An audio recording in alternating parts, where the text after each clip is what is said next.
Hello বন্ধুরা, happy স্কুলের পক্ষ থেকে সবাইকে অনেক অনেক শুভেচ্ছা। আশা করি সবাই অনেক ভালো আছো।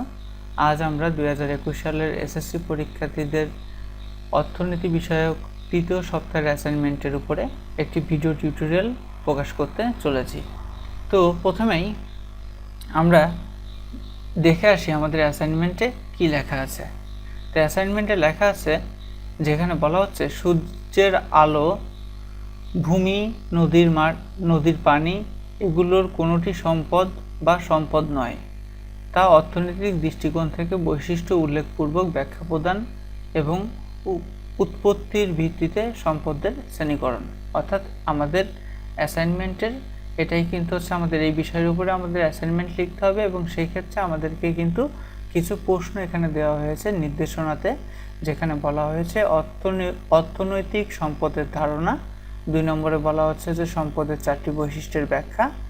3 নম্বরে বলা হচ্ছে সম্পদের 4টি বৈশিষ্ট্যের আলোকে ভূমি, নদীর পানি, সূর্যের আলো এগুলো সম্পদ বা সম্পদ নয় তা ব্যাখ্যা করা। উৎপত্তির ভিত্তিতে সম্পদের শ্রেণীকরণ। তো বন্ধুরা, তোমরা সবাই জানো যে অ্যাসাইনমেন্ট লেখার কিন্তু কিছু নিয়ম আছে, যে নিয়মগুলো ফলো করি না বলে অনেক সময় আমরা ভালো অ্যাসাইনমেন্ট লিখেও নাম্বার পাই না। সেই ক্ষেত্রে অ্যাসাইনমেন্ট কীভাবে লিখতে হয় এই বিষয়ক একটি টিউটোরিয়াল আমাদের হ্যাপি স্কুল চ্যানেলে আপলোড করা আছে। আমি সেই টিউটোরিয়ালের লিঙ্কটি প্রথম কমেন্টে দিয়ে রাখবো। যাদের প্রয়োজন তারা অবশ্যই লিঙ্কটিতে ক্লিক করে ভিডিওটি দেখে আসবে, এবং অবশ্যই ভিডিও ভালো লাগলে একটি লাইক, কমেন্ট এবং সাবস্ক্রাইব করবে। তো প্রথম প্রশ্ন আমাদের বলা হচ্ছে অর্থনৈতিক সম্পদের ধারণা। তো এটার ধারণাটা আমরা এভাবে দিতে পারি, অর্থনৈতিক সম্পদের ধারণা। সেক্ষেত্রে আমরা লিখতে পারি, আমরা সবাই সম্পদ শব্দের সাথে কম বেশি পরিচিত। আমাদের প্রতিদিনের আলোচনায় অনেকভাবে সম্পদ শব্দটি আসে। যেমন মিস্টার সুমন অনেক সম্পদের মালিক। একজন অর্থনীতিবিদের কাছে সব জিনিস সম্পদ নয়।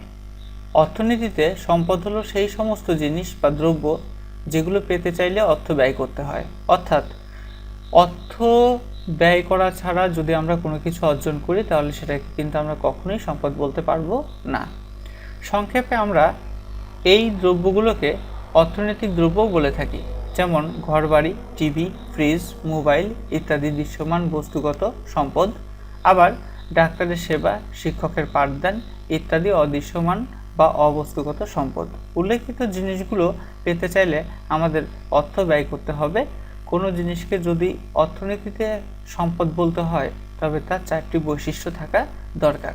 তো এটাই ছিল কিন্তু আমাদের প্রথম প্রশ্নের উত্তর। তবে সেক্ষেত্রে তোমরা অবশ্যই প্রশ্নটির উত্তর লেখার সময় হুবহু এইভাবে না লিখে ভাষাগত কিছু পরিবর্তন দিয়ে প্রশ্নটির উত্তরটি কিন্তু করবে, না হলে পরে এই অ্যাসাইনমেন্টটি কপি পেস্ট হয়ে যাওয়ার সম্ভাবনা থাকতে পারে, এবং সেই ক্ষেত্রে কিন্তু তোমার নাম্বার কমে যাওয়ার একটা সম্ভাবনা আছে। কেননা শিক্ষা মন্ত্রণালয় থেকে স্পষ্ট বলা আছে যে অ্যাসাইনমেন্ট অনলাইন মিডিয়া থেকে দেখে সরাসরি কপি পেস্ট করা যাবে না। এবার আমরা খ নাম্বার প্রশ্নটা একটু দেখব, যেখানে বলা আছে সম্পদের 4টি বৈশিষ্ট্যের ব্যাখ্যা করো। তো চলো এই প্রশ্নের উত্তরটা দেখি। তো সেক্ষেত্রে সম্পদের 4টি বৈশিষ্ট্য কি কি সেগুলো যদি আমরা আগে জেনে নিই, সেগুলো হচ্ছে উপযোগ, অপ্রাচুর্যতা, হস্তান্তরযোগ্য এবং বাহ্যিকতা। তো প্রথমেই যদি আসে উপযোগ বলতে আমরা আসলে কি বুঝি, সেক্ষেত্রে বলা যায় উপযোগ বলতে বোঝায় কোনো দ্রব্যের মানুষের অভাব মেটানোর ক্ষমতা। কোনো দ্রব্য সম্পদ হতে হলে সেই দ্রব্যের উপযোগ সৃষ্টি ক্ষমতা থাকতে হবে। উপযোগ নেই এমন কোনো দ্রব্য বা সেবা মানুষ অর্থ দিয়ে কেনে না।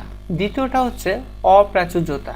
সেক্ষেত্রে আমরা বলতে পারি কোনো দ্রব্য সম্পদ হতে হলে তার পরিমাপ ও যোগান সীমিত থাকতে হবে। অর্থাৎ যদি ব্যাপারটা এমন হয় যে ব্যাপক পরিমাণে কোনো একটা বস্তু যেটা আমাদের দরকার কিন্তু সেটা আমাদের চারপাশের পরিবেশে অ্যাভেলেবেল আছে, সেটাকে কিন্তু আমরা সম্পদ বলতে পারবো না। যেমন নদীর পানি, সূর্যের আলো ইত্যাদি। কিন্তু তবে শ্রম ব্যবহার করে পানিকে বোতলবন্দি করলে পানি সম্পদে পরিণত করা যেতে পারে।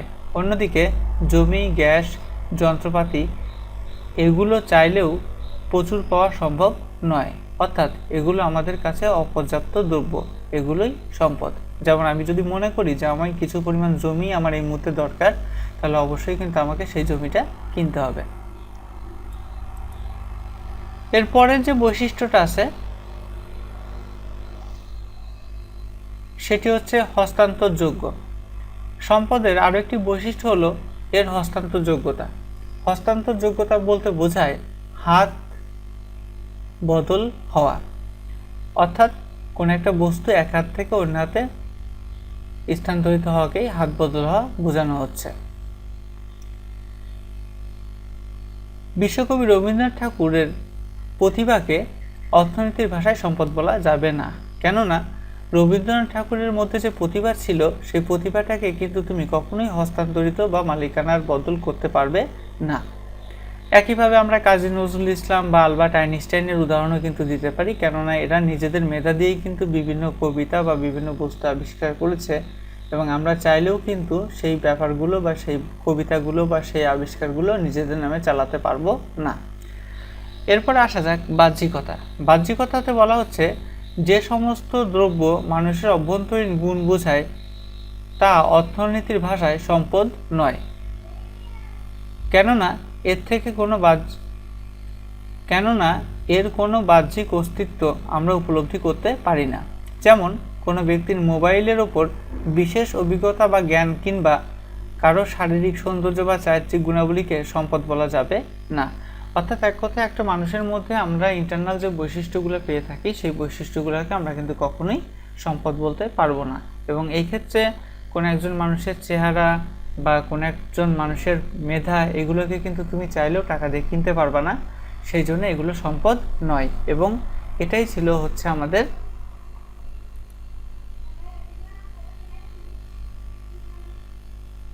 সম্পদের 4টি বৈশিষ্ট্যের ব্যাখ্যা।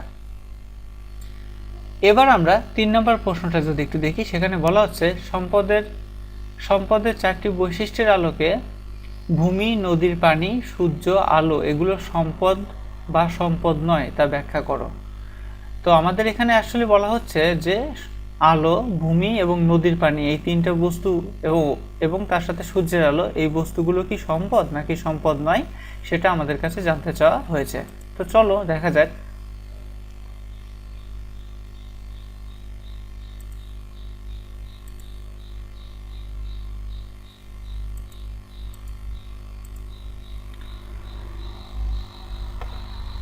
তো এর উত্তরটা কিন্তু আমরা একটু এভাবে দিতে পারি, সম্পদের 4টি বৈশিষ্ট্যের আলোকে যে সমস্ত বস্তু কিনতে অর্থের প্রয়োজন হয় অর্থনীতির ভাষায় তাকেই সম্পদ বলে। প্রশ্ন অনুসারে ভূমি, নদীর পানি, সূর্যের আলো আমরা আমাদের চারপাশের পরিবেশ থেকে অর্থ ছাড়াই পেতে পারি।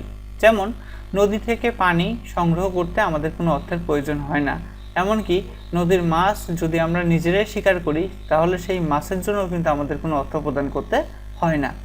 একইভাবে সূর্যের আলো আমরা নিজেদের প্রয়োজন অনুসারে ব্যবহার করি, এক্ষেত্রে সূর্যের আলো পেতেও আমাদের অর্থের কোনো প্রয়োজন হয় না। একইভাবে সরকারি মালিকানা জমি যেগুলো আছে সেই মালিকানা জমিগুলোও কিন্তু আমরা অর্থ ছাড়া ব্যবহার করতে পারি। যেমন আমরা রাস্তার উপর দিয়ে যখন হেঁটে যাই সেটা সরকারি রাস্তা, এবং এই রাস্তার উপর দিয়ে হাঁটার জন্য আমাদেরকে কিন্তু কোনো টাকা পয়সা প্রদান করার প্রয়োজন হয় না। সেই ক্ষেত্রে বলা যায় যে উদ্দীপক অনুসারে সূর্যের আলো, নদীর পানি বা ভূমি ইত্যাদি সম্পদ নয়। তবে এখানে একটা কথা কিন্তু তোমরা নিজেদের মতো করে লিখতে পারো, সেটা হচ্ছে মালিকানাধীন জমি বা মালিকানাধীন ভূমি ক্রয় করতে গেলে পরে টাকার প্রয়োজন যদি হয় সেক্ষেত্রে ভূমিকে কিন্তু আমরা সম্পদ বলতে পারি। ওকে, এবার আমরা 4 নম্বর প্রশ্নটা একটু পড়ব। 4 নম্বর প্রশ্নে বলা হচ্ছে উৎপত্তির ভিত্তিতে সম্পদের শ্রেণীকরণ করো। ওকে, সেক্ষেত্রে উৎপত্তির ভিত্তিতে সম্পদের শ্রেণীকরণ যদি আমরা করতে চাই তাহলে পরে উৎপত্তির ভিত্তিতে সম্পদের শ্রেণীকরণের প্রথম যে ধাপ সেই ধাপটির নাম হচ্ছে প্রাকৃতিক সম্পদ। এখন প্রশ্ন আসে প্রাকৃতিক সম্পদ বলতে আমরা কি বুঝি? সেক্ষেত্রে আমরা বলতে পারি প্রকৃতির কাছ থেকে পাওয়া যেসব দ্রব্য মানুষের প্রয়োজন মেটায় তাকে প্রাকৃতিক সম্পদ বলে। যেমন ভূমি, বনভূমি, খনিজ সম্পদ, নদ নদী, পাহাড় পর্বত, সমুদ্র ইত্যাদি। কেননা দেখো আমি যে উদাহরণগুলো এখানে দিয়েছি তার কোনোটাই কিন্তু তোমার নিজে থেকে তৈরি করতে হচ্ছে না, এগুলো কিন্তু তুমি অটোমেটিক্যালি তোমার প্রকৃতি থেকে পাচ্ছ, এবং সেই জন্য এগুলোকে বলা হয় প্রাকৃতিক সম্পদ। এরপর আমরা যদি মালিকানা সম্পদের কথা বলি, তাহলে মালিকানা সম্পদে বলা হচ্ছে মানুষের বিভিন্ন প্রকার যোগ্যতা ও দক্ষতাই মানবিক সম্পদ বলে। আচ্ছা এক্ষেত্রে দ্বিতীয় পয়েন্ট হচ্ছে আমাদের মানবিক সম্পদ। তো মানবিক সম্পদ বলতে বোঝাচ্ছে কি, মানুষের বিভিন্ন প্রকার যোগ্যতা ও দক্ষতাকেই মানবিক সম্পদ বলে। যেমন শারীরিক যোগ্যতা, প্রতিভা, উদ্যোগ, দক্ষতা, সাংগঠনিক ক্ষমতা ইত্যাদি মানবিক সম্পদ। কেননা এই গুণাবলীগুলো একটা বিষয়ের উপর দক্ষতা কিন্তু সব লোকেরই যে থাকবে এমন কিন্তু কোনো কথা নেই। আবার এমনও আছে যে একটা ক্লাসে একজন স্টুডেন্টের রোল 1, অর্থাৎ তার প্রতিভা অনেক বেশি, আবার একইভাবে ওই একই ক্লাসে একজন স্টুডেন্টের রোল 50, তার মানে তার প্রতিভা কিন্তু অনেক কম। সেই ক্ষেত্রে এগুলো কিন্তু মানবিক সম্পদ। সেই ক্ষেত্রে আমরা একটা এক্সাম্পল দিতে পারি যে যখন ছাত্র পরীক্ষায় ভালো ফল করে তখন তার প্রতিভাটাই সম্পদ হিসেবে কাজ করে বা গণ্য করা যেতে পারে। এরপরে 3 নম্বর যেটা আছে সেটা হচ্ছে উৎপাদিত সম্পদ। দেখো উৎপাদিত সম্পদ মানে কিন্তু উৎপাদিত সম্পদ বলতে কিন্তু আসলে বোঝানো হচ্ছে যে সম্পদগুলো আমরা উৎপাদন করতে পারি। যেমন প্রাকৃতিক ও মানবিক সম্পদ কাজে লাগিয়ে যে সম্পদ সৃষ্টি হয় তাকে উৎপাদিত সম্পদ বলে। যেমন কাঁচামাল, যন্ত্রপাতি, কলকারখানা, যাতায়াত, যোগাযোগ ব্যবস্থা, শিক্ষা প্রতিষ্ঠান, স্বাস্থ্য সেবা ইত্যাদি মানুষ তৈরি করে বলে এদেরকে উৎপাদিত সম্পদ বলে। অর্থাৎ যে সম্পদগুলো প্রকৃতিতে ছিল না কিন্তু আমরা আমাদের প্রয়োজন অনুসারে তৈরি করে নিতে পারছি, সেগুলোকেই কিন্তু আমরা বলতে পারি উৎপাদিত সম্পদ। যেমন তুমি যদি একটা ঘর তৈরি করো তাহলে তোমার তৈরি করা ঘরটিও কিন্তু হবে একটি উৎপাদিত সম্পদ। তো বন্ধুরা, আশা করি অর্থনীতির 3য় সপ্তাহের এই অ্যাসাইনমেন্টের উত্তরগুলো তোমরা বুঝতে পেরেছ। পরবর্তীতে আমরা আরও অনেক অ্যাসাইনমেন্ট নিয়ে তোমাদের সামনে এসে হাজির হব। সে পর্যন্ত সবাই ভালো থেকো, সুস্থ থেকো। ধন্যবাদ সবাইকে।